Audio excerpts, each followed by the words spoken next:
네, 오늘 본문 보겠습니다. 자, 예레미야서 29장. 오늘 1절부터 14절까지 보겠습니다. 1절부터 14절.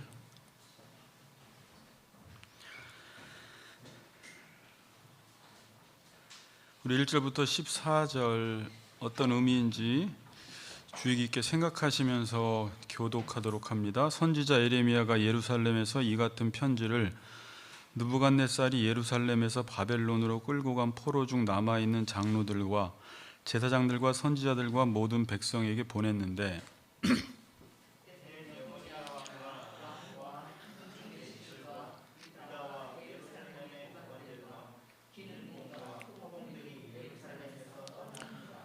유다의 왕 시드기야가 바벨론으로 보내어 바벨론의 왕 느부갓네살에게로 가게 한 사반의 아들 엘리사와 힐기야의 아들 그마리아 편으로 말하되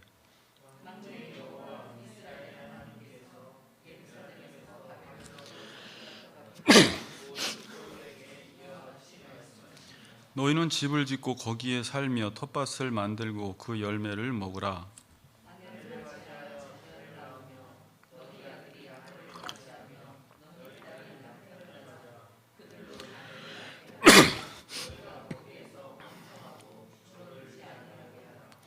너희는 내가 사로잡혀 가게 한 그 성읍의 평안을 구하고 그를 위하여 여호와께 기도하라. 이는 그 성읍이 평안함으로 너희도 평안할 것임이라.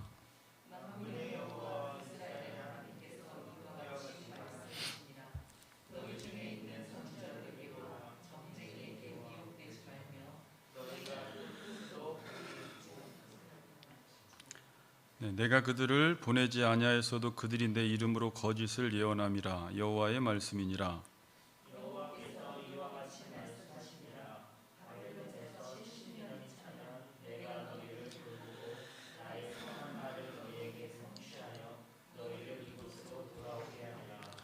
여호와의 말씀이니라. 너희를 향한 나의 생각을 내가 아나니 평안이요 재앙이 아니니라. 너희에게 미래와 희망을 주는 것이니라.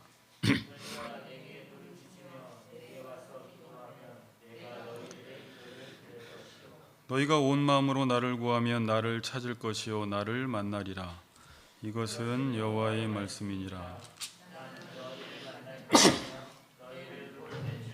다시 돌아오게 하되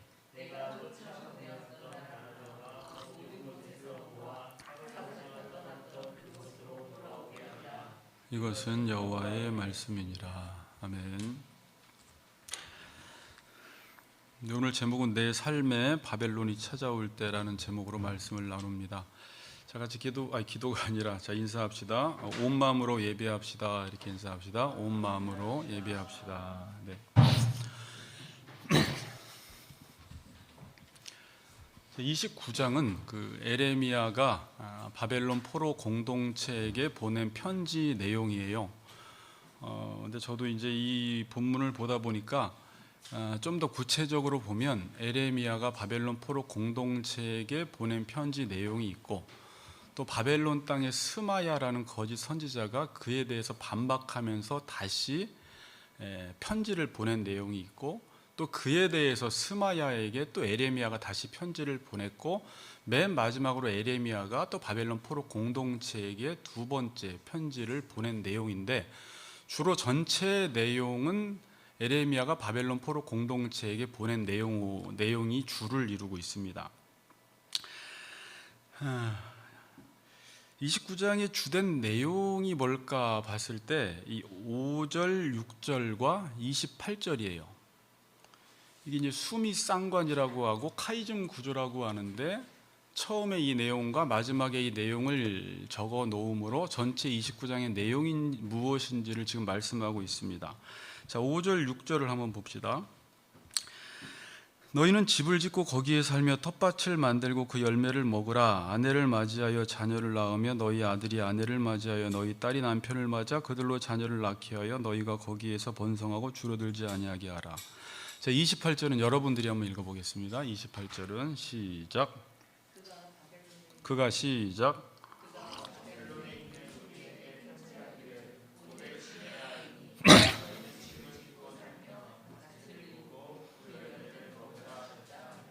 네, 이 내용을 설명하기 전에 잠깐 먼저 누가 포로로 끌려갔는지 본문에 나와 있는데 그냥 그걸 잠시 살펴보도록 합시다. 2절에 보면 그때는 여고니아 여호와긴 왕입니다. 여고니아 왕후와 궁중 내시들과 유다와 예루살렘의 고관들과 기능공과 토공들이 예루살렘에서 떠난 후라.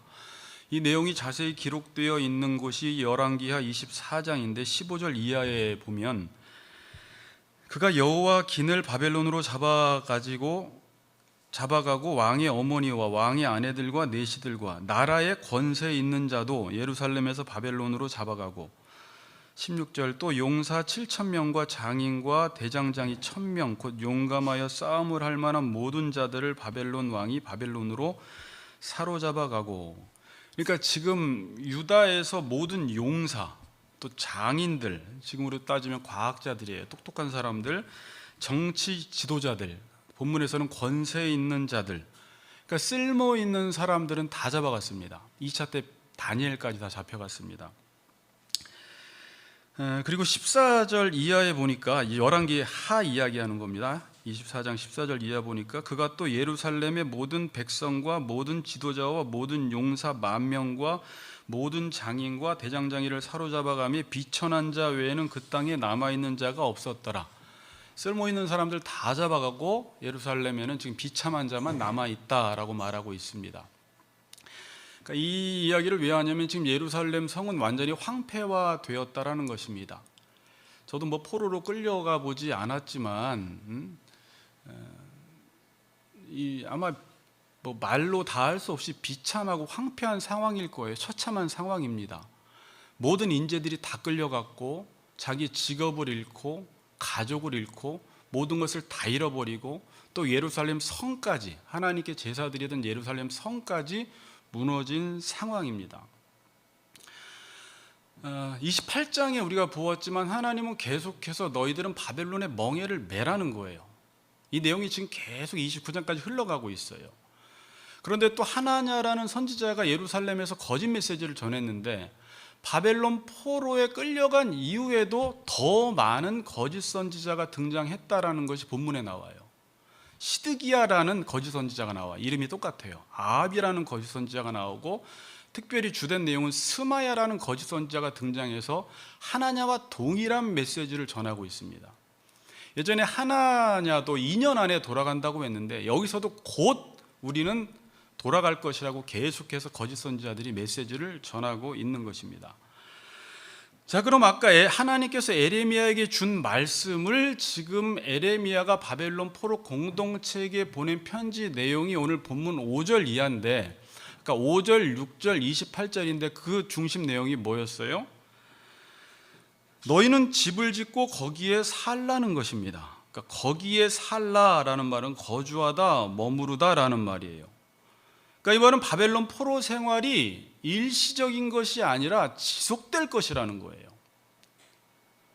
또 28절에 보니까 오래 지내야 하리니, 그러니까 거기서 집 짓고 농사 짓고 텃밭 가꾸고 너희 자녀들은 결혼시키라는 거예요. 한 3대까지 70년을 거기에 살 거니까 내 집이려니 하고 거기서 살라는 게 오늘 본문의 핵심 내용이에요. 자, 그러면 이 말씀을 지금 하나님이 계속 반복해서 주시는 이유가 뭘까요? 이들은 지금 바벨론에 살 마음이 전혀 없는 것입니다. 아무리 이야기해도 이들이 마음만 먹으려고 해도 거짓 선지자들이 나타나서 우리는 곧 귀환할 것이다. 우리는 곧 돌아올 것이다. 모든 성전 기물들은 다시 돌아갈 것이다라고 하면서 끊임없이 바벨론 포로 공동체에 있던 그들의 마음을 부추겼어요. 그런 유언비어들이 떠돌았어요. 그리고 이들은 도저히 이 현실을 인정할 수가 없었던 것입니다. 몸은 바벨론에 와 있는데 지금 내가 바벨론에 와 있다라는 것을 인정하고 싶지도 않고 여기에 살 마음이 전혀 없는 거예요. 더군다나 그들은 신앙인이었습니다. 신앙인. 무슨 말이에요? 지금 여기에는 성전이 없어요. 이들은 뭘 기억하고 있냐면 하나님이 그들에게 성전을 친히 주셨어요. 하나님의 지시대로 성전이 지어졌어요. 그리고 성전은 하나님을 만나던 곳이었습니다. 거기에서 제사를 드리던 곳이에요. 하나님의 말씀을 듣는 곳이었어요. 그런데 성전이 파괴되고 악한 이방 땅에 성전도 없는 그곳에 거기 거주하라는 이 말을 하나님이 그러실 리가 없겠지라는 끊임없는 착각 속에 있었던 거예요. 하나님은 이러실 리가 없다는 거예요. 하나님은 우리를 이렇게 대하실 리가 없다는 거예요. 인정을 안 하는 거예요. 거기 거주하라는 것은 이들은 거기 그러면 그게 약속의 땅 가나안이 돼야지 바벨론이 거기라고는 생각하지 못하는 거예요. 또 마침 자료를 찾아보니까 BC 594년도에 바벨론 왕실에서 큰 내분이 일어났어요. 그래서 그들도 그 사실을 알았고 곧 바벨론은 망할 것이다 라고 생각을 한 것입니다. 이제 바벨론은 내분이 일어나서 망할 것이고 우리는 곧 귀환할 것이다 라는 이러한 생각들을 계속 거짓된 희망을 품고 있었던 거예요. 이때 에레미야는 하나님의 말씀을 받아서 바벨론 포로 공동체에게 보낸 편지 내용이 오늘 5절, 6절 이 기간은 상당히 오래될 것이며 너희들은 거기에 있으라는 거예요. 그냥 다른 생각하지 말고. 자, 우리가 하나님의 말씀을 잘 믿으며 살다가 어떤 말씀을 들을 때 되게 이해가 되지 않는 말씀, 힘든 말씀이 있어요. 그게 어떤 말씀이냐면 평상시 하나님이 하시지도 않았던 말씀을 하시는 거예요. 자기가 지금까지 신앙생활하면서 하나님은 늘 우리에게 복을 주시고 예배를 드리라고 하시고 모이기에 힘쓰라고 하시고 하나님은 성전에서 제사를 드리라는 말씀, 복을 준다는 말씀, 이런 말씀들만 듣다가 어느 날 너희들 바벨론 거기에 거주하며 살아 라는 이 말씀을 이들은 도저히 이해할 수가 없는 거예요. 지금 코로나 때도 보니까 유튜브에 올라오는 게 모이기에 힘쓰라고 했는데 우리가 모여야 되지 않느냐. 그러니까 지금 못 모이니까 이건 하나님의 뜻일 리가 없다라고 생각하며 끊임없이 그냥 원론적인 이야기를 끄집어다가 자신의 지금 상태는 고려하지 않고 하나님의 말씀은 그러실 리가 없다고 말하고 다니는 사람도 많아요. 여러분, 어떤 부모가 평상시에 자녀에게 늘 하는 말이 뭐예요? 학생에게 공부 열심히 하라는 거죠. 학원 잘 다녀라. 학교 빠지지 말아라. 최선을 다해서 공부해라. 근데 어느 날 갑자기 엄마가 자녀에게 평상시에 하지 않던 말을 해요. 너 공부하지 마. 너 학원도 가지 마. 너 학교도 가지 마. 이게 무슨 말일까요? 그럼 자녀는 그러죠. 야, 니네 엄마가 이렇게 이야기했어. 우리 엄마가 그렇게 이야기하실 리가 없다는 거예요. 그럼 그럴 때는 엄마가 왜 이렇게 이야기했나를 생각해보고 엄마가 그렇게 이야기하실 리가 없다고만 말하지 말고 그럴 때는 뭔가 공부보다 더 심각한 문제가 자녀에게 발생됐기 때문에 그 문제를 해결하는 것이 먼저 우선되어야지 공부도 의미가 있는 것이지 네가 지금 너무 심각한 어떤 상태에 있기 때문에 지금 공부한다라는 건 의미가 없다라는 말이에요. 지금 그런 말씀을 하시는 거예요. 자, 지금 일어나고 있는 이 모든 일은 하나님이 하고 계시는 것입니다. 자, 4절 보세요. 만군의 여호와 이스라엘의 하나님께서 예루살렘에서 바벨론으로 사로잡혀 가게 한 모든 포로에게 이와 같이 말씀하시니라. 이 사로잡혀 가게 한이라는 말이 중요해요. 하나님이 사로잡혀 가게 하신 거예요. 지금 바벨론으로 끌려가게 된 이유는 국력이 약화되어서 그런 것도 아니고 하나님이 그렇게 하신 거예요. 근데 지금 이스라엘 백성들은, 유다 백성들은 어떻게 생각해요? 느부갓네살이 우리를 끌고 갔다고 생각을 하는 거예요. 그리고 그들은 이런 생각은 못해요. 설마 하나님이 그것도 악한 느부갓네살 왕을 통해서 우리를 바벨론 포로에 끌고 가실 리가 없다는 거예요. 그건 하나님의 뜻일 리가 없다는 거예요. 계속해서. 여러분, 이 본문이 27장부터 계속 이어져요. 지금 우리가 27장에서 봤어요. 여러분, 내가 보기에 옳은 사람에게 그것을 주었다 그랬죠. 그러니까 하나님이 느부갓네살 왕을 내 종이라고 표현했어요. 옳은 사람에게 그것을 주었다. 그때 제가 옳다라는 게 뭐였어요? 느부갓네살 왕이 옳은 게 아니라 적합하다라는 말이죠. 지금 하나님은 통치권을 위임했어요. 느부갓네살 왕을 통해서 무엇인가 하나님의 뜻을 이루려고 하시는 거예요. 우리는 늘 느부갓네살이 악한데 우리는 선한데 이것만 따지고 있는데 그게 문제가 아니라 하나님은 지금 악한 느부갓네살 왕을 통해서 어떤 일을 행하고자 하시는 거예요. 그래서 그에게 지금 통치권을 주고 어떤 일을 시행하고 계시는 것입니다. 그런데 왜 이들은 이것을 하나님의 뜻으로 받아들이지 못할까요? 왜 하나냐의 메시지가 참 메시지고 에레미야의 메시지를 그렇게 듣지 않을까요? 아무리 이야기해도 그럴 리가 없다는 거예요. 그 이유가 뭐였어요? 자기 상태를 못 본다고 했잖아요.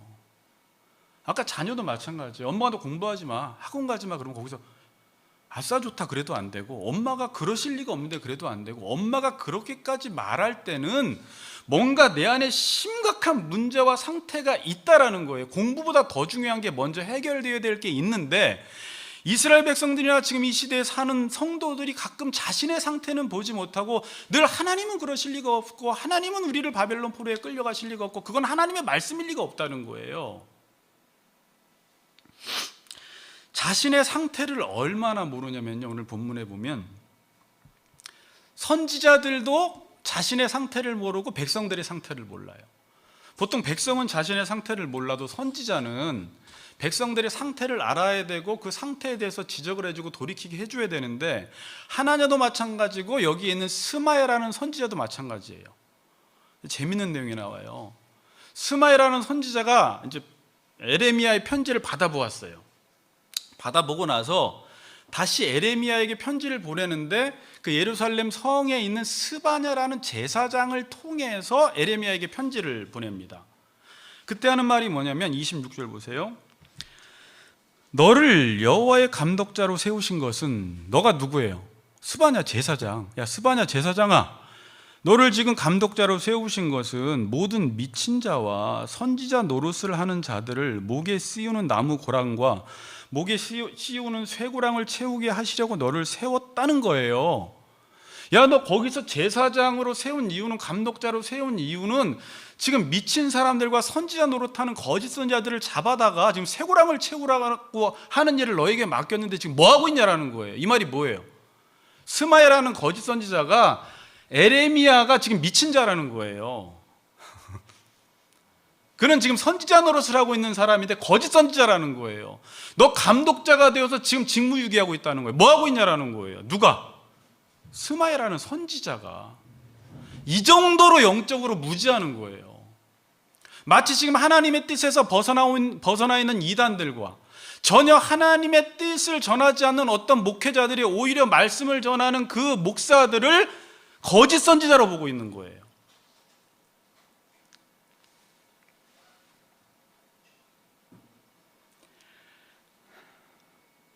지금 이 스마야는 하나님의 징계를 당하면서도 자신이 왜 징계를 당하는지를 몰라요. 여러분, 이스라엘 백성들이나 이 거짓 선지자들이나 지금 이 사람들은 하나님께 매맞고 있는 거거든요. 죄에 대해서 심판받고 있는데, 심판받고 있으면서도 이게 뭐 심판받고 있다는 사실을 모르고 헛소리하고 있는 거예요. 지금 이거 더 깊이 묵상해 보세요. 심각해요. 자기가 뭐 어떤 상태에 있는지도 모르고 무슨 말 하는지도 몰라요. 자, 제가 하고 싶은 말은 여기 이 본문에서, 제가 아니라 이 본문에서 하고 싶은 말은, 이 모든 일은 지금 하나님이 하셨다라는 것입니다. 바벨론으로 사로잡혀 가게 한, 하나님이 바벨론으로 사로잡혀 가게 하셨다는 거예요. 자, 여러분, 지금 이 바벨론 포로 상황에 대해서 유다 백성들이 생각하는 것과 하나님이 생각하는 것이 전혀 다릅니다. 하나님의 관점과 유다 백성들의 관점이 전혀 달라요. 지금 하나님은 이 유다 백성들이 바벨론 포로에 끌려와서 어떤 일을 행하시기를 원하시는 거예요. 그 내용이 오늘 10절에 있어요. 10절 한번 읽어보세요. 10절 같이 읽겠습니다. 시작.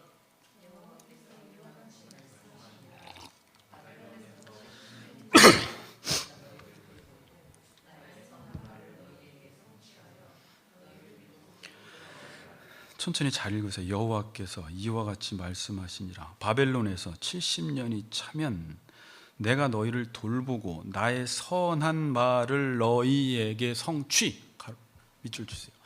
선한 말을 너희에게 성취하여 너희를 이곳으로 돌아오게 하리라. 겉으로는 바벨론 포로에 붙들려 와 있지만 이 포로 생활을 통해서 하나님은 지금 한 가지 목적밖에 없어요. 하나님의 선한 말을 성취하시려고 하는 것밖에 없어요. 그런데 지금 이들은 어디에 관심이 있어요? 사람들은 지금 바벨론 포로에 끌려왔다, 나라를 잃었다, 성전 기구들을 잃어버렸다, 인재들을 잃어버렸다, 우리는 성전에서 제사를 못 드린다, 예배를 못 드린다, 기도를 하지 못한다, 여기에만 관심이 있어요. 이 전체를 통해서 하나님은 선한 뜻을 이루시려고 하는데 이들은 하나님이 이러실 리가 없어, 성전에 못 가게 하실 리가 없어, 성전을 무너뜨리실 리가 없어, 왜 하나님은 바벨론에 우리를 포로에 끌고 오실 리가 없어, 계속 착각 속에 사는 거예요. 하나님이 뭘 하시려는지를 몰라요. 어떤 사람일수록 자신의 상태에 대해서 무지한 사람일수록. 근데 자신의 상태를 아는 사람은 아마 이때도 몇 명 소수의 사람들이 있었겠지만 저번에 말씀드렸듯이 올 게 왔구나 그래요. 올 게 왔구나. 이 시대의 거짓 선지자들이 드글드글하고 모든 성도들이 하나님을 섬긴다고 하면서 우상 숭배하고 있을 때 마음이 안타까웠던 소수의 몇몇 깨어있는 영적인 성도들은, 이 당시 유다 백성들은 올 것이 왔구나 그랬을 것 같아요. 이 바벨론 포로는 지금 하나님의 뜻을 이루기 위해서 하나님이 행하고 계시는 일이야 라는 것을 안다는 것이죠. 하나님은 어디에 관심이 있다고요? 나의 선한 말을 성취하는 데 관심이 있어요. 자, 근데 왜 하나님의 선한 말을 성취한 것은 좋은데 왜 바벨론에서 성취하냐라는 거예요.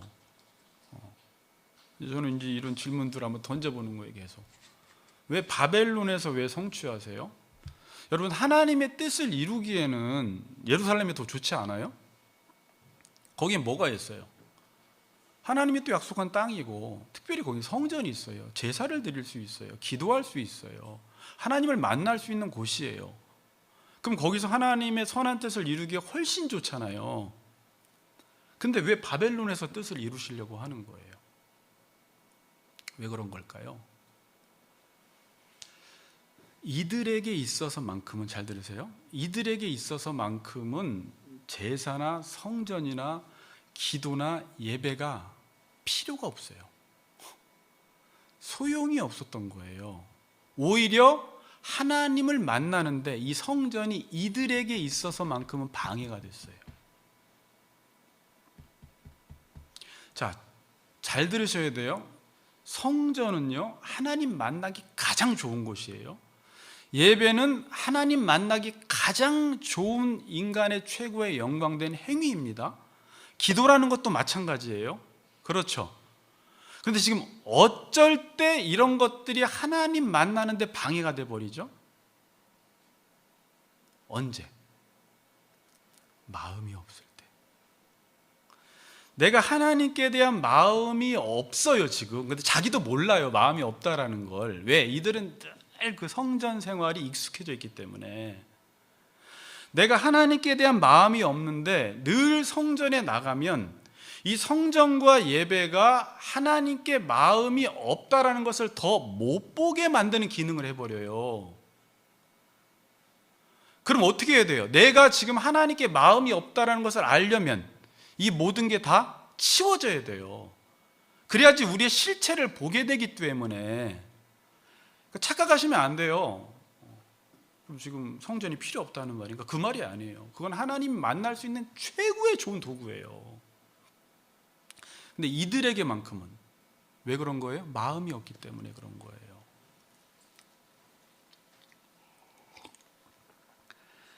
하나님에 대한 사랑이 없고 내가 마음이 없는데 성전과 예배는 자신이 하나님께 대한 마음이 없다는 것을 더 못 보게 합니다. 여러분, 어떤 남편이, 자 보세요, 그냥 아내에 대해서 마음이 없어요. 마음이 없는데 모든 것들을 너무 잘해줘요. 늘 밥도 사주고 잠자리도 같이 하고 때가 되면 선물 사주고 여행도 가고 근데 남편은 실은 마음은 별로 없었어요, 아내에 대해서. 근데 아내는 그걸 알아요. 남편은 잘 모르죠. 왜냐하면 아내에게 모든 것들을 다 하고 있었기 때문에 남편은 모르고 아내는 그걸 느끼죠. 그렇죠. 그럼 그때 아내가 여보 이런 거 다 필요 없어 라고 하면 왜 필요 없을까? 아, 내가 마음이 없어서 저 여자가 지금 저렇게 말하는구나, 아내가 저렇게 말하는구나 라고 알아야 되는데, 싫으면 말어. 난 할 거 다 했는데 왜 저래? 이게 이제 대화가 안 되는 거예요. 그러니까 남편이 너무 잘하다 보니까 내가 아내에게 마음이 없다라는 것을 모르는 거예요. 그런 것들 때문에 내가 안 한 게 뭐가 있냐라는 거예요, 하나님께. 자, 여러분, 이제 또 이런 경우가 있어요. 어떤 사람이 지금 정신적으로 문제가 있어요. 문제가 있기 때문에 이 사람은 누구랑 대화를 하면 되게 안 좋은 영향을 계속 주고 있는데 자기는 몰라요. 왜 모르나 봤더니 그 사람이 정신과 의사야. 자기가 정신과 의사다 보니까 자신이 정신적으로 문제가 있다라는 것은 생각도 못하는 거예요. 근데 계속 안 좋은 영향을 줘요. 사람들이 때로는 존경까지 해요. 그럼 이 사람을 치료하려면 어떻게 해야 돼요? 도저히 인정을 안 해요. 자기는 내가 정신과 의사고 사람들을 치료하고 사람들이 나에게 찾아오는데 내가 정신적으로 문제가 있어, 이건 말도 안 된다고 이야기합니다. 이게 지금 이스라엘 백성들의 상황이에요. 너 정신과 문제 있어, 선지자들을 계속 보내도 안 들어요. 그럼 어떻게 해야 돼요? 119 불러야 되는 거예요. 남자 장정 4시 와서 붙들고 가서 정신병원에 넣고 환자 보고 입혀놓으면 발악을 하는 거죠. 내가 왜 여기를 와야 되냐라는 거예요. 난 여기 있을 이유가 없다는 거예요. 하나님은 지금 느부갓네살 왕이 그 장정 4명이에요. 끌고 가! 쟤네들. 그런 거예요. 다 끌고 가라는 거예요, 정신병원으로. 근데 이 사람들이 발악을 해요, 발악을. 우린 여기 있으면 안 된다는 거예요. 우린 여기 있으면. 우린 하나님 백성이고 우린 가서 예배 드려야 된다는 거예요.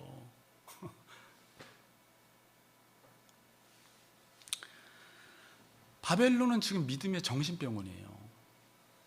치료기간이 얼마나 돼요? 70년이나 돼요. 중병에 걸려서 치료기간이 길어요, 이번에. 그런데 그들은 늘 성전에 나갔어요. 예배를 드렸어요. 제사를 드렸어요. 그러니까 자신의 상태를 도저히 못 보는 거예요. 할 거 다 했다는 거예요. 그 더러운 의의 옷을 입고 있는 거예요. 자기 행위의 옷을 입고 있는 거예요. 하나님 마음에 들지도 않는 옷을. 이들은 지금 마음이 심각하게 망가졌어요, 여러분. 사람들은 자기의 몸 어디 하나 망가지면 심각해서 막 벌벌 떠는데 마음이 상하고 마음이 상처받고 마음이 심각하게 병든 것은 잘 몰라요. 마음이 병들었을 때 어떤 증상이 나타나는지 성경에서 분명히 이야기하고 있는데 내 삶 속에서 그런 증상이 일어나고 있는데 자기는 마음이 괜찮다는 거예요, 지금. 하나님께 마음이 없는데도 하나님께 마음이 있는 것처럼 너무 행동을 잘해요. 이게 믿음의 정신병이에요. 하나님께 예배를 드리면서 자기의 몸을 드리지도 않으면서 예배를 너무 잘 드려요. 이거 예배 정신병이에요.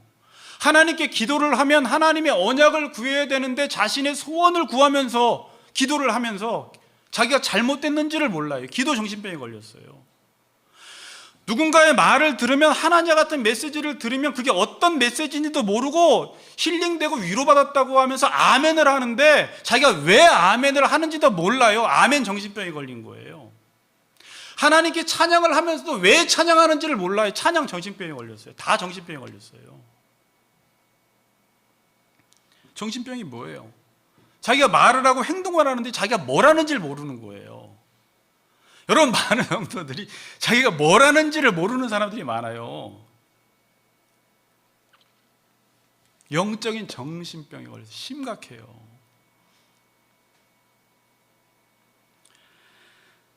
정말 심각한 문제는 마음도 없으면서 마음이 있는 것처럼 너무나 모든 것을 잘한다는 거예요. 하나님이 지금 이스라엘 백성들을 바꾸고 싶은 건 마음 있는 마음으로 하나님을 섬기게 만드는 거예요. 요거 하나예요, 하나님은. 근데 마음도 없는데 너무 하나님을 섬기는 척을 잘해요.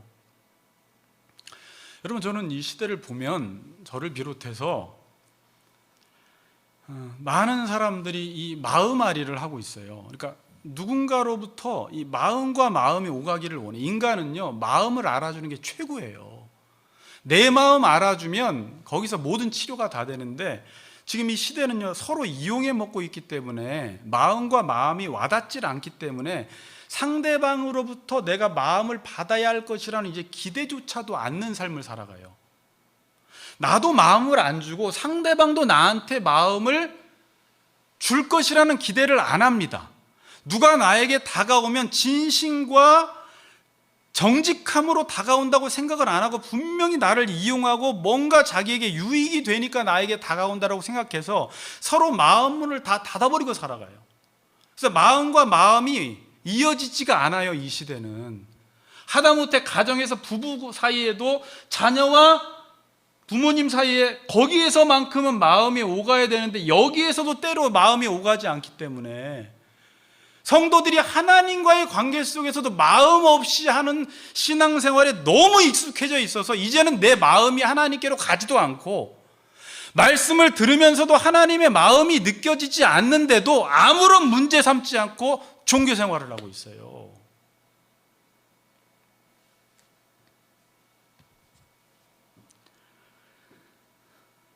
사절 보세요. 아까 만군의 여호와 이스라엘의 하나님께서 예루살렘에서 바벨론으로 사로잡혀 가게 한 모든 포로에게 이와 같이 말씀하시니라. 이 사로잡혀 가게 한이라는 뜻이 옷을 벗긴다라는 말이에요. 그러니까 포로라는 것은 옷을 벗기는 거예요. 그 고대 시대에도 이 당시에도 그랬어요.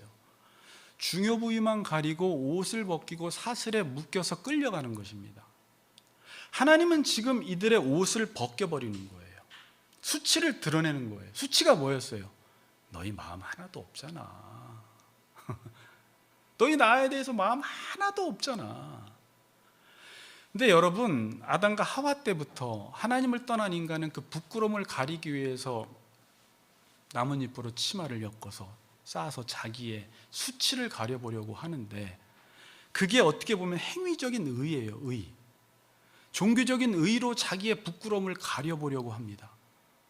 세상 사람들은 그러려니 하지만 신앙인들조차도 하나님의 말씀으로 예수의 의의 옷으로 자기의 부끄러움을 가리려고 하지 않고 자기 어떤 종교적인 열심과 행위로 자신의 모습을 가려보려고 했는데, 하나님이 때가 되어서 그걸 확 벗겨버리는 거예요.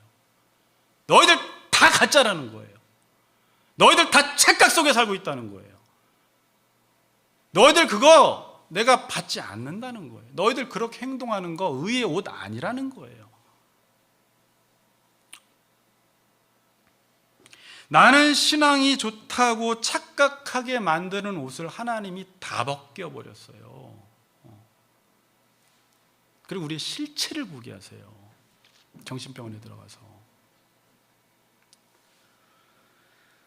그럼 하나님에 대한 마음이 생기게 하기 위해서, 우리가 하나님에 대한 마음이 생기게 하기 위해서 어떻게 해야 합니까? 여러분, 저도 이제 목회를 해나갈수록, 또 여러분들도 신앙생활을 오래 할수록 처음 하나님 만났을 때보다 하나님을 사랑하는 마음이 더 커져야 되는 게 정상이에요. 그렇죠?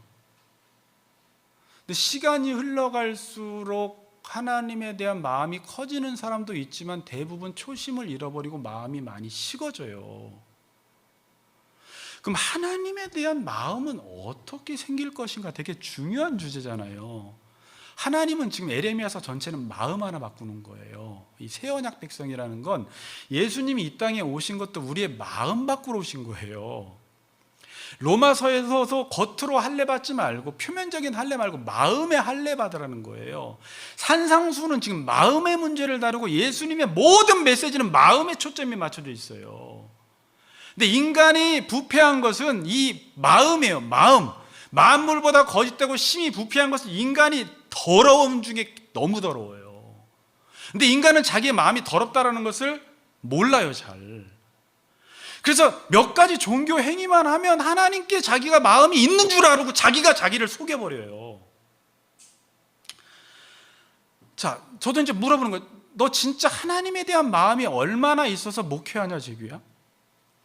여러분들은 지금 하나님께 대한 마음이 얼마나 있는지 한번 질문해 봐야 돼요. 그러면 하나님께 대한 마음이 있으려고 하면 뭘 해야 돼요? 마음 쌤이나 하면 될까요? 어떤 사람은 교회 많이 나오면 되는 줄 알아요. 어떤 사람은 성경을 많이 읽으면 되는 줄 알아요. 여러분 그렇게 해보니까 마음 생기대요? 여러분 마음 안 생기고 그렇게 하는 사람 많아요. 마음 없이.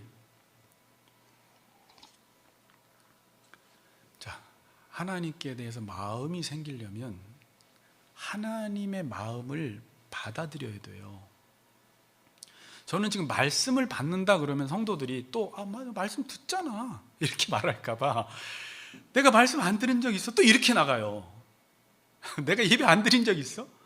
나 지금 기독교 서적도 보고 나는 지금 모임도 하고 난 늘 그 생활에 익숙해져 있다. 근데 마음은 안 받아들일 수 있어요. 하나님 마음은. 여러분 신학 지식이 아무리 많고 똑똑해도 하나님 마음은 안 받아들일 수 있어요. 그럼 어떻게 알아요? 내가 하나님께 대한 마음이 없다라는 건 하나님의 마음을 수용하지 않았다라는 증거예요. 여러분 성경을 보면서 하나님 아버지의 마음을 느끼면서 울어본 적 있으세요? 에레미야서를 보면서 성경을 보면서 여러분은 직접 하나님의 마음 안으로 들어가세요? 아니면 표면적인 하나님만 만나고 오세요?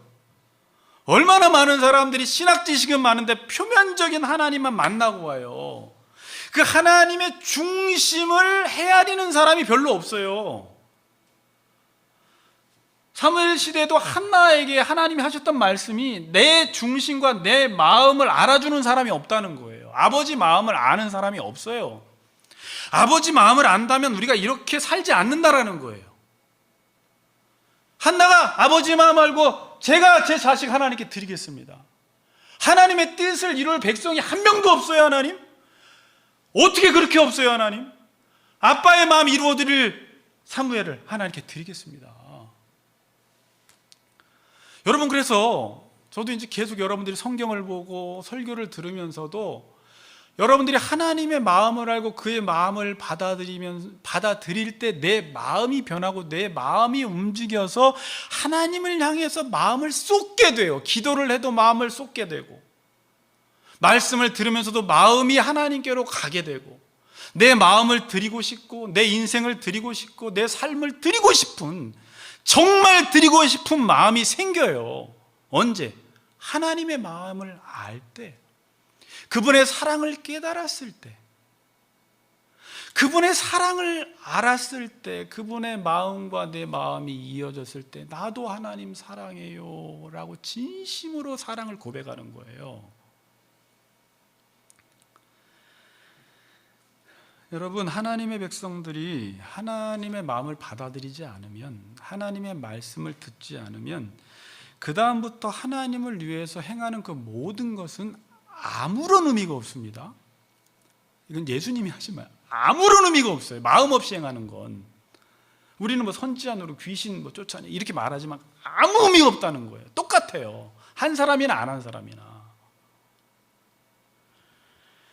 그래서 하나님 백성은 다른 거 못해도 됩니다. 좀 세상에서 뒤처져도 돼요. 돈 못 벌어도 돼요. 대학 못 가도 돼요. 성공 못해도 돼요. 사람들이 안 알아줘도 돼요. 그러나 하나님 백성이 해야 될 일은 하나님의 말씀은 들어야 돼요. 하나님의 백성이 하나님의 말씀을 듣지 않고 하나님의 말씀을 받아들이지 않으면 그 이후부터 행하는 모든 것은 방향을 잃어버려요. 하나님의 말씀을 듣지 않았는데 내 삶 속에서 일어나는 어떤 변화들이 있다면 이건 다 거짓된 변화입니다. 내가 지금 직분을 받았고 내가 지금 신앙생활 속에 뭐 장로가 됐고 어떤 변화가 일어났고 집을 샀고 뭐 금리빨로 바뀌었고 뭐 입신을 했고 병이 나았고 귀신을 쫓아냈고 아무리 이런 많은 변화들이 있어도 하나님의 말씀을 듣지 않고 일어난 변화는 다 거짓된 변화예요. 여러분 성경에서 최고의 변화는 마음의 변화예요. 마음의 변화. 마음의 변화가 안 되니까 우리는 다른 변화들을 통해서 내 마음이 변화된 것을 한번 꾸며보려고 하는데 하나님은 안 속는다는 거예요. 목사도 속고 성도도 속는데 그건 변화 아니에요. 너 마음이 안 변화됐어 그래요. 잠언 28장 9절에 보면 사람이 귀를 돌려 율법을 듣지 아니하면 그의 기도도 가증하니라 그래요. 참 무서운 말씀 아닙니까? 사람이 귀를 돌려 율법을 듣지 아니하면 그가 아무리 울면서 기도하는 그 기도조차도 하나님 앞에 가증하다는 거예요. 여러분, 기도가 가증하면 나머지 다 가증한 것이죠. 가증 곱하기 2, 3이죠.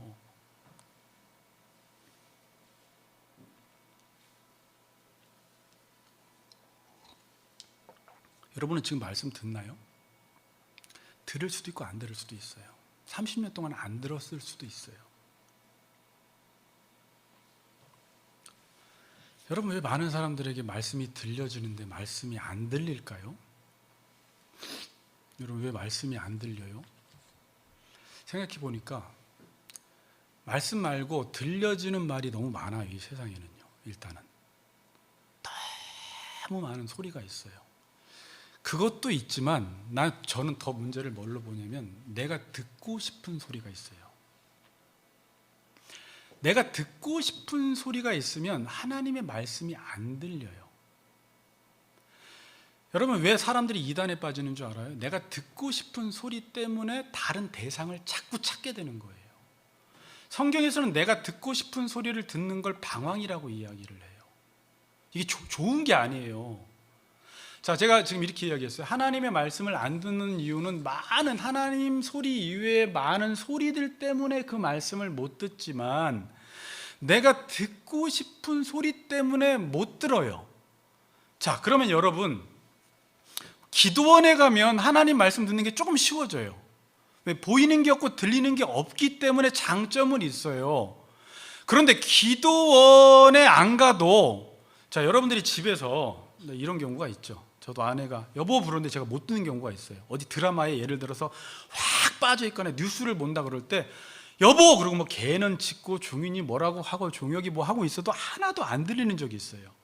내가 저 소리를 듣고 싶어 하기 때문에 거기에 집중돼 있으면 아무리 많은 소리가 들려도, 물론 이 소리가 적을 때는 안 들리지만 어느 정도 들리면 귀를 기울여 청종하면 그 메시지가 나한테 들려지고 다른 소리는 차단됩니다.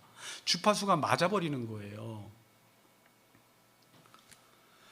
그러니까 문제는 뭐냐면 내가 하나님의 말씀을 못 듣는 이유는 세상에 많은 소리가 있어요. 세상에 비트코인, 뭐 주식, 부동산, 취업, 수많은 소리들이 있는데 어떤 사람은 그 말을 듣고 싶었기 때문에 그 말에 귀를 기울여서 그 말만 듣고 그 말에 영향을 받고 두려워하는 사람도 있지만 그 가운데에서 하나님의 말씀을 듣고 싶어하는 사람은 수많은 메시지 중에서도 하나님의 말씀과 주파수가 맞아서 그 메시지를 듣는 사람이 있어요. 그래서 복잡한 전철역이나 복잡한 세상 한복판에서도 끊임없이 마음속에서 말씀을 묵상하는 사람은 그 마음 안에 하나님 말씀이 뚫고 들어와요. 그래서 메시지가 들려버려요. 여러분, 이 세상에서 볼 게 많으니까 난 하나님을 못 보겠다, 안 보인다라고 이야기하지만 내가 하나님을 보고자 하면요, 이 세상에 있는 모든 것들이 다 하나님으로 보여요. 믿습니까?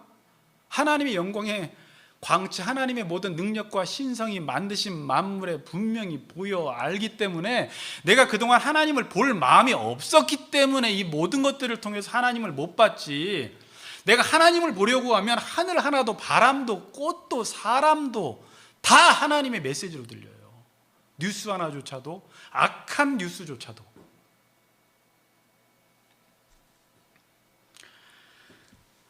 하나님의 말씀이 안 들리는 이유는 유다 백성들의 마음에서 온통 하나님 외에 다른 것들을 간절히 찾고 있었기 때문에 그래요.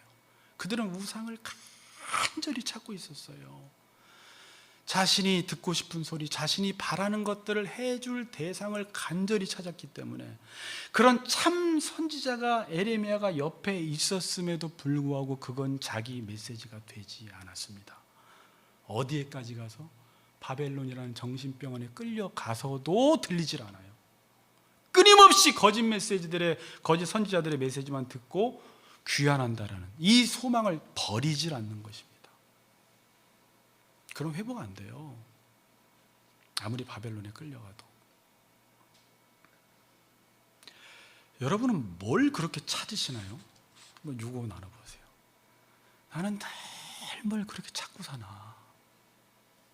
잠언서 요즘 보고 있지만 2장 4절 5절 보면 은을 구하는 것 같이 그것을 구하며 감추어진 보배를 찾는 것 같이 그것을 찾으면 여호와 경외하기를 깨달으며 하나님을 알게 되리니. 그래요. 여러분, 은을 찾는 것처럼 하나님 말씀을 찾아보았어요? 감추어진 보배 보석을 찾는 것처럼 하나님을 찾아보셨어요? 그렇게 마음을 다해서 하나님을 간절히 찾으면 여호와 경외하기를 깨달으며 하나님을 알게 된다는 거예요. 여러분, 아무나 하나님 경외하지 않아요. 하나님 마음을 알고 하나님이 누구신지 아는 사람이 하나님 무서워하지, 아무리 하나님 두려워하고 무서워하라고 해도 하나님 모르는 사람은 절대 안 무서워해요. 그래서 불경건하게 살아가요, 악인들이.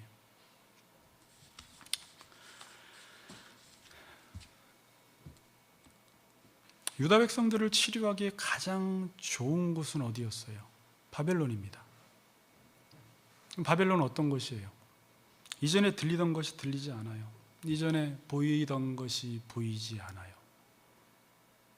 성전도 없고요, 제사도 못 드리고요, 예배도 못 드리고요, 기도도 못 해요. 그때 내 마음의 실체가 드러납니다. 자, 이 코로나 때는 우리의 마음의 실체를 보기에 너무 좋은 때예요. 그래요, 안 그래요? 더 잘 보이지 않아요? 저도 제 자신이 요즘 더 잘 보이더만. 여러분들도 그렇지 않아요? 제가 설교 쉬어야 돼요. 만약에 쉬면 제 자신이 더 잘 보여요, 이제. 우리 김영기 집사도 만약에 뒤에서 봉사 안 하면 본인의 모습이 더 잘 보여요. 이거 안 할 때 나는 누구인가? 박점사도 여기서 찬양 안 할 때 나는 누구인가? 피아노 안 쳐도 김영기 집사는 누구인가? 더 잘 보여요. 바벨론은 마음을 치료하기 가장 좋은 것이에요. 인간 보세요. 성전만 보이면 성전 의존해요. 예배만 드리면 예배를 의존해요. 직분을 맡으면 직분만 의존해요. 누구를 좀 섬기면 그 섬긴 거 의존해요. 하나님 의존하지 않아요. 보이는 것만 의존해요, 계속. 그리고 정작 하나님의 마음은 몰라. 집어치워 다. 너 바벨론으로 가. 내가 거기서 돌봐줄게. 너 마음 치료해줄게. 70년 걸리는데 힘들어. 거기서 그냥 거주하며 살아. 텃밭 가꾸고 거기서 아들, 딸 낳고 장가, 시집 다 보내라는 거예요. 그럼 내가 그 70년이라는 기간 동안 너희들이 보기엔 이 생활이 비참해 보이고 옷이 벗겨지고 내 부끄러운 수치가 다 드러나고 재앙같이 보이지만 절대 재앙이 아니라는 거예요. 하나님이 너희들을 치료하시겠다는 거예요. 29장 11절 보세요. 같이 한번 11절 읽어봅시다. 11절 시작.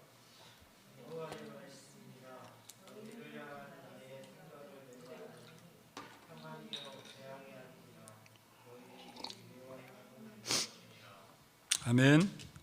잘 못 읽으세요? 여호와의 말씀이니라. 너희를 향한 나의 생각을 내가 아나니 평안이요 재앙이 아니니라. 너희에게 미래와 희망을 주는 것이니라.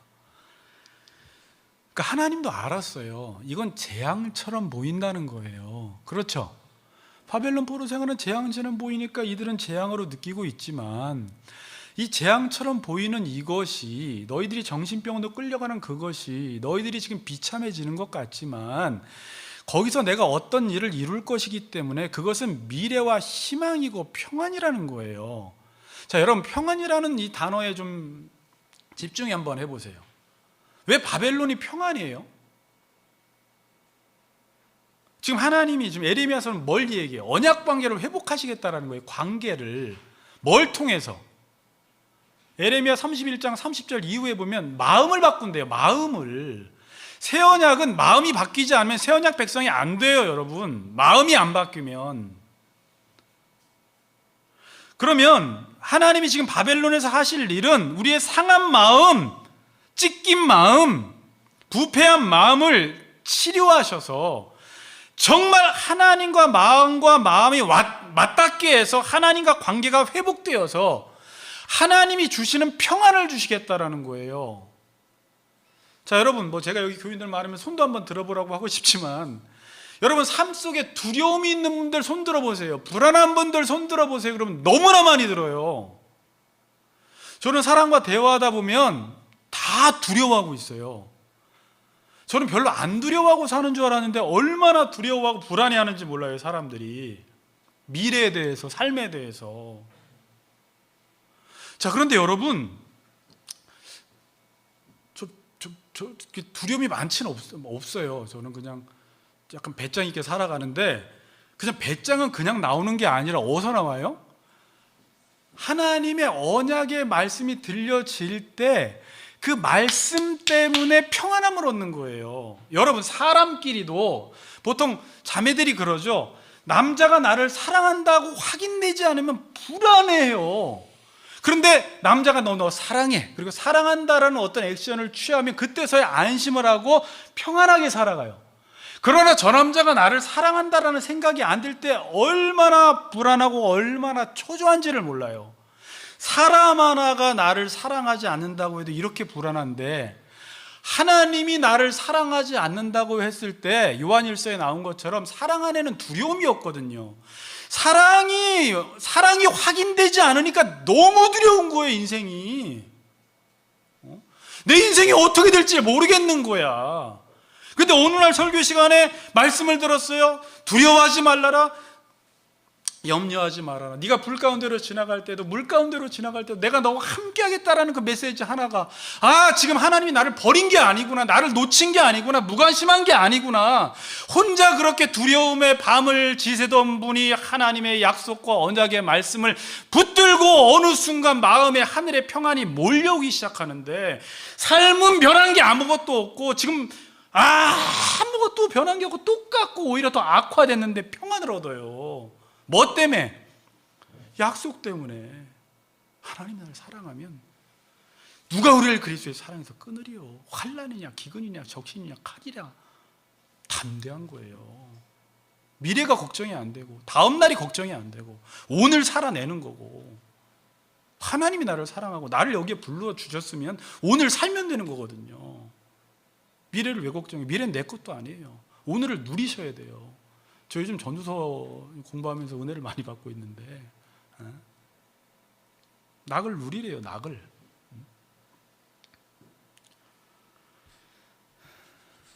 그래서 불안해하지 마세요. 하나님은 계속 너희들 불안해하지 좀 마, 염려 좀 하지 좀 마, 두려워하지 좀 말라는 거예요. 내가 있는데 왜 두려워하냐라는 거예요. 너희들은 내 언약 백성이고 언약 안에 있는 자들인데, 생사화복이 하나님의 손안에 있는데 하루하루 하나님 찬양하며 즐기며 너에게 주신 가족과 자녀와 남편과 이웃들과 사랑하며 지내지 뭐하고 있냐라는 거예요. 이걸 다 놓치고 살아요.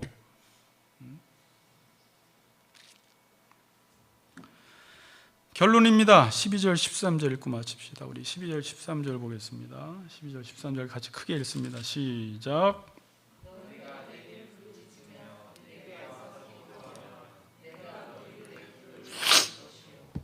너희가 온 마음으로 나를 구하면 나를 찾을 것이요 나를 만나리라.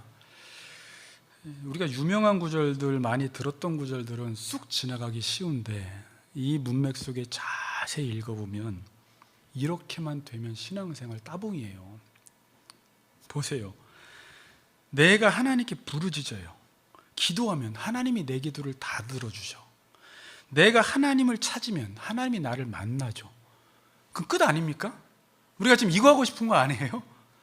내 기도를 하나님이 다 들어주시고, 내가 하나님 자녀로서 하나님 찾으면, 아빠라고 하면 하나님이 항상 만나주셔서 그 하늘의 좋은 것들을, 복을 우리에게 주신다면 인생은 최고 행복한 상태 아닙니까? 근데 동그라미 쳐봤어요.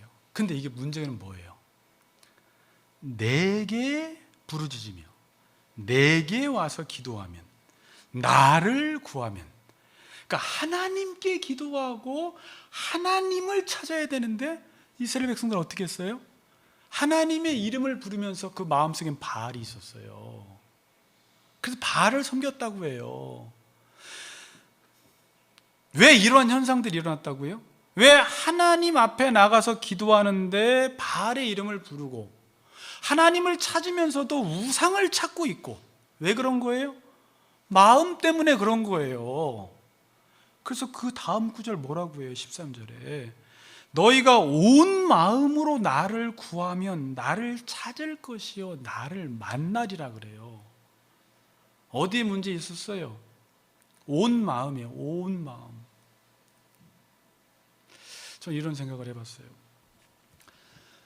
하나님은요, 이 역사를 운행하시면서 어디에 가장 많은 관심이 있을까? 아까도 말씀드렸지만 우리 조윤지 집사님이 마음만 바뀐다면 바벨론보다 더 심한 일도 행하시는 분이세요. 좀 냉정히 보이죠? 근데 하나님은요, 이스라엘 백성들이 마음만 바뀌면 바벨론 하라비에게도 붙들려 가게 하세요. 우리가 우리 인생을 보는 것과 하나님이 우리 인생을 보는 그 가치관이 완전히 달라요. 하나님은 역사 속에서 예수까지 이 땅에 보내신 이유는 마음 하나 바꾸려고 하시는 거예요. 그거 하면 역사 종결이에요. 우리는 뭐 이 땅에서 잘 먹고 잘 살고 우리 나름대로 여러 가지 것들을 꿈꾸지만 하나님은 그걸 무시하는 게 아닙니다. 그러나 그것보다 훨씬 더 중요한 것은 바벨론 포로 악한 이방 땅에 붙들려 가게 해서라도 내 백성 마음 바꾼다면 난 이거보다 더한 거 하겠다는 거예요. 하나님이 마음 아프지만.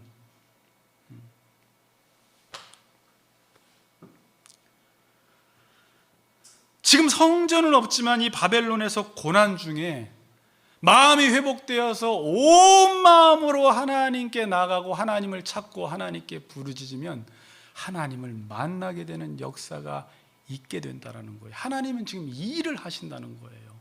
그래서 14절은 이렇게 맞춰요. 이것은 여호와의 말씀이니라. 나는 너희들을 만날 것이며, 여러분 이거예요. 하나님의 어떤 중심 보셨어요? 의지? 난 너희들을 만나겠다는 거예요. 그럼 하나님 만나면 되시죠. 하나님은 그렇게 일방적으로 무대뽀로 무인격적으로 다가오시는 분이 아니세요. 비인격적으로, 무인격이 아니라. 너희들도 마음으로 나를 사랑해야지 나와 네가 만날 텐데, 성전 주고 제사장 주고 선지자 주고 모든 절기들을 다 준 이유는 너희들이 나를 만나라고 통로를 준 것인데 너희들은 정작 나를 만날 생각은 없고 그것들에 매여서 하나님으로부터 마음이 멀어져 있으면서도 마음이 멀어져 있는 것을 모르는데, 너희들은 도대체 안 된다. 아무리 선지자를 보내고 아무리 부지런히 끊임없이 말해도 안 듣는 너희들 안 되겠다.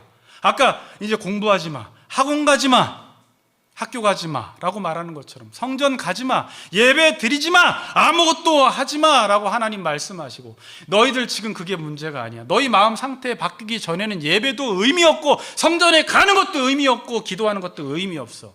나는 바벨론에서 너희의 마음을 바꿔서 내가 너희를 만나고야 말 거야 라는 거예요. 그래서 성전이 점점 사라지기 시작해요. 역사 속에서 예수가 오셔서 성전이 되시고 그분이 성전의 머리가 되셔서 이제는 우리가 어디서든지 마음만 있어서 하나님을 찾으면 그곳이 성전이 되어버리는 이러한 축복의 역사가 신약시대에 펼쳐지는 것입니다.